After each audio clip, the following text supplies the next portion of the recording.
Hello everyone. So today again we have a very interesting topic on JavaScript world, and the topic is currying. So currying in JavaScript is a functional programming concept. I don't know how many of you are aware of functional programming, but there are different variations of programming, which one is called functional, declarative, and there are many more, right? So currying is a functional programming concept where a function is transformed into a sequence of functions. Okay, so your one function is transformed into sequence of functions, and each function taking a single argument instead of taking all argument at once. A carried function takes one argument and returns a new function that takes the next argument, and so on. So the whole logic is like that you transform a function into a sequence of functions, each taking a single argument instead of taking all argument at once. So this is what is all about currying. Okay, why we need currying in JavaScript? What is the importance of currying? So the importance of currying is reusability. We make code modular and reusable. Readability, it breaks the code down complex functions into smaller and manageable pieces. Then you have function composition. You can facilitate function composition for clean and declarative code. So let me explain you with a very real life example of currying. So imagine a scenario where you need to calculate the price of a product after applying a discount, okay, and tax. So what you have to do? So you have to calculate the price of a product after applying a discount and tax. So calculate price is your main method, correct? And then you want to apply discount and tax, and then you want to find out the price. So what you will do, you will probably have those arguments like discount, tax, and price all together into the calculate price method.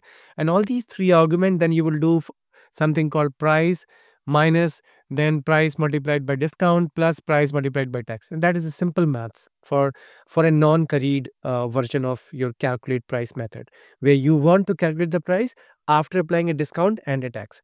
Now, what will be the curried version of that? As I said, instead of passing multiple arguments, what you prefer in currying? You prefer uh, converting that one function, transforming it into a sequence of functions, each taking a single argument instead of taking all argument at once.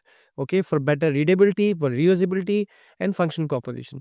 So now the same function calculate price will accept one argument. Let's say it will accept discount. Okay, and then inside that, as I said, we will curry it into multiple functions. Now return another function which will take, let's say, tax, and then inside function tax, what we will do, will curry another function, let's say it is price, and now from within the third function we'll do return price minus price times discount plus price times tax. And now when you call that, let's say you call one method which is, let's say you create one method which is like apply tax, then apply discount, and then you finally get the total price, calculate price, and that's how it works. All right. So I will show you this example in a very like when you see the code in real, you will understand what I mean to say. So over here you see the same example which I was explaining you. So in this example, we can see that calculate price is one method, okay, which is a non-curried one. We have everything, all the arguments coming in same place, and then you're calling it like this, passing all argument. And now over here in the curried version, what you are doing, you are creating calculate price, this method, and then you are passing only one argument which is discount, and then from here you are uh, again passing argument tax, and then from here this is the third function, and then from inside you are doing all that. So now what we are doing in currying, so let's say we first create apply discount, because this is where we pass the discount. So apply discount will pass discount to calculate price, and now apply discount is one method that when that will be returned to this. It means apply discount, you have to pass tax, because calculate price will return you this curried function which is this function. So now when you do apply discount, you have to pass tax here. So you pass, let's say, apply discount 0.05, which is tax. Now you give it apply tax. Now when you see apply tax, the value which it gets from apply tax is like this price. Now apply tax, you have to pass the price, and then when you call this, it will give you the final answer. Console.log apply tax will give you 100. So you see here, this code is more readable, isn't it? What you are doing, you are trying to do apply tax, and then applied tax will in itself doing apply discount and things like that. So currying is very important concept whenever you want to do some reusability, readability, or functional composition in a better way. Currying is the one that you can use, and it is a very basic concept which is there and now has been, in a higher upgraded wrappers of JavaScript. You see this function does not is visible, but you should understand the core concept behind it, why it is important. So let's quickly jump into question number 2, which is very easy question, and then we'll see the importance of currying here. Again, you see add method. You have A, then from inside add method A returning B, and then from there you're doing A plus B. So this particular syntax is very common when you have only one argument and you need to return only one function to pass in. So you can just write all this, but remember, like these all methods are nothing, but they are actually returning a function. So you remember this. So this particular thing and then this particular thing. So these are functions, but you can write all in one line in a short form. So now coming to the important part, we have to add 5 to 10. So now you say add 5. So you pass add 5 to add, and then you pass 5 here. So A is passed, which is 5. And now you get return another function. Now you have to pass another number, which is 10. So this you pass 10. So 10 will be the value of B and A will be the 5. Then it will be 15. A plus B will be returned. So that's how this add functions takes a number A, returns another function that takes number B. This way you can create a reusable partial functions like add 5. Question number 3. Again, this is a string formatter. What is happening here? Again, it is, short form. Do not get confused. I prefer using shortcuts when the arguments are simple, method is not complex. So over here, the function allows you to create reusable text formatter with specific starting and ending characters. All right. So you here wrap in starts, you pass hello here, which will be passed to start, and then from inside there will be another function which will be returned, and then you pass something called which is star, and then this will be end, and then there will be another function which will be returned. You pass another star, and then at the end what will happen, start hello star will be printed. All right. So this is how. Okay, let me also run this so that these are simple examples and they can be run easily. Currying q3.js. So you see hello star. Okay, now question number 4. There also we are filtering an array, and the curried function is playing a very important role here. How the curried function makes it easy to reuse the filtering logic for different criteria. So we have different criteria. For example, we have 1 2 3 4. We want to filter even. Okay, now filter even meaning we have to just do 2 comma 4 output. So 1 2 3 4 is gone. I mean we passed it like this, an array, and now you see here filter even, which is calling filter by. Filter by, you're passing is even in that, which is a function. All right, and then there you're just checking num %2 is equals to 0. So what is happening actually? So in short, this function when you pass an array, okay, will be given to this, and there you filter by is called, and then it will work on okay, let me take it from here. So even is a function which will just return boolean true or false based on the number you passed. And now let's target on filter even. So filter even is a method. What it is, filter by you called, and you need to pass filter by, you need to pass criteria here. So criteria would be a boolean criteria, so you pass this, and this is all good. Now filter even is all prepared, the criteria is all set. Now you use filter event, right? Now in filter event you will pass an array which will be here, and this is the criteria, and this is an array which will be, because when you pass this, okay, which criteria will you pass, and then you will get another function which needs an argument of array. So it means you have to pass an array here. So this is what you are passing, and then everything works all together, and then you will get 2 comma 4 as an output. So this is all currying, working this behind the scene, 2 comma 4. Question number 5. Now multiply. It is more or less similar to what you have seen in the addition. So the curried multiplier can create reusable components like double, triple, whatever you want to do.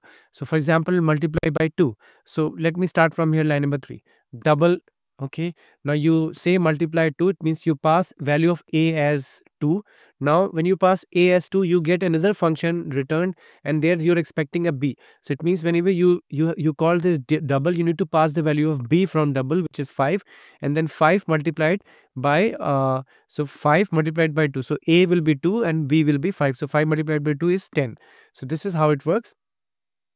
You get, here we go, it's 10. Question number 6. Now this is a very important question here, because we are saying here, we're talking about event listeners. So I'll not run this because this would need a browser or at least an HTML where we have this button and can perform the click event on button. But yeah, I'll explain this. So here Curry is simplifying the logic of like adding event listener by breaking into smaller reusable parts. So for example, you get the idea of button, and then what you are trying to do. So on click, let's focus on click. On click, you pass an add event.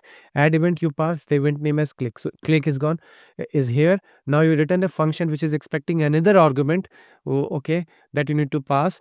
So when you will perform click, it is expecting an element. So you are passing an element here, which is an HTML element, which is button. Okay. Now when you pass this button, now again that is returning another event, function which is expecting a callback. Uh, okay. So what you are doing here, you see this you selected, and then again you are calling it. Yeah. So this is on click, right? So if you can store the value of, okay, let me explain you. This is not very difficult. So this, let's say const abc is equals to this. Okay. And now what you have to do, you have to do abc. All right. So this is how it works. So abc is again another function which needs a callback.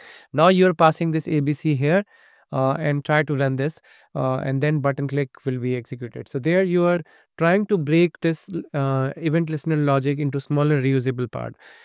So let me go to question number 7. Again another question on currying. It's it's it's the same question. I think we have to go to question number 8. Sorry for having duplicate questions, but yeah. Question number 8 is where we're talking about function compositions. So we have, okay, let's start from here. So we have to add 10, then double. Good. We have to add 10 and then double. So now we have to compose. So what we are doing, we are doing a lot of things all together. So add 10, you see here, we double, it's like x into 2. Now with the currying concept, what we'll do, okay, let's focus on this compose. Now compose, you pass something inside this. So compose, you see here, you pass double. All right. So when you pass double, it reaches here, f is double, and now it is returns another argument. It is expecting another argument, which is you need to pass whatever you have. Like for example, this, let's say, is abc. Let's say this is ABC, then you have to do ABC, and then add 10 will be something which is G. And then again, ABC add 10G will be, let's say, XYZ. And then XYZ, you have to pass something again. All right. So this add then double, you have to pass this, and now you have to pass this value. And over here, what you are doing, you are calling this function, the function that you prepared, and then G and then the X. That all functions are called, and then return result will be add 10 and then double. Okay. So this calculation will happen, and then it will print the output. So let me quickly run this. So 30 is the answer. Question number 9. Build URL. So build URL builder lets you construct URL step by step with reusable parts like HTTPS Google. So again, this is a currying concept. You see HTTP Google, you say build URL, whatever you pass first, this particular thing will go here. This is the protocol you get, and then let's say you dictate this as ABC. Okay. Now ABC, whatever argument you pass the domain, then this is domain, and then let's say you dictate all this to HTTPS Google, then you have to pass the path. So HTTPS Google, you have to pass the path, which is this, right? And then everything which you pass will be passed to this and will be printed to the browser. So this is also a very simple question, and let me quickly run this because this can be run, need no browser. So you see, this is all good. Question number 10. Okay, it's a validator. So currying helps here to create reusable validation functions. So what is happening now? Validate non-empty. You see validate non-empty. So we're doing validate. Okay, now you pass is non-empty, which is a validator. All right, this is all good. Is non-empty is validator. Now once you do this, I mean this will be, let's say, ABC. Okay, ABC. And now when you do some, when you pass something into the ABC, you have to pass the value. So this validate is empty, is this validate non-empty. Now you have to pass the value with this. So validate non-empty, you have to pass hello. Hello will go here, and then whatever you have passed in validator, it will be validated. I mean the validator will be called and perform the validation, and that's how it works. So I think you're just checking if it is zero length or greater than zero. So let me quickly check question number 10. So true and false. Good. Now question number 11. All right, so we have subtract and add, these two methods. Let's focus on calculate. Calculate is okay. So whatever you are passing here, this all you pass here, this is in kind of callback function. So this is an operation that you pass, right? So when you do this, you pass the operation. So similarly, whenever you do this you pass an operation that you're expecting.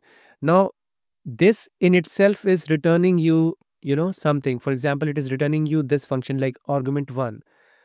So add, you have to pass first argument. Whenever you pass add, this 10 will go to A, and then whatever 10 A will you will use, then you have to pass the other argument, which will be B. Okay, so add 10 and 5 will be operation AB, which is A plus B, so it will be 15. Similarly, subtract, okay, this will be the operation, and then whatever you get from this subtract, so subtract you pass will be A, and then another argument for the currying, like the second argument will be B, and then it will be 5. 10 minus 5 will be 5. So this is how it works. So let's go to the final question, question number 12, which is logger. So a curried logger creates reusable logging levels like info and error. I think it's very simple. You see here, we created info and error, these two methods, and they are kind of in logger. You pass level here. So when you do this, you are solved up till here, but this returns also a function which is expecting an argument of message. So whenever you use info, you need to pass the message in that. That's what you're doing here, and then the message will be printed to the console, and this is how it works. So let me quickly question number 12, and this is how it works. So that's pretty much all for JavaScript currying. Currying, again, one more time, summarizing it, currying helps modularize code, making it more reusable, easier to understand. Each of these examples that we have shared here, okay, they demonstrate how currying transforms a function to fit into different scenarios, enabling clean and declarative programming practices in JavaScript. Thank you very much, and I see you in another video.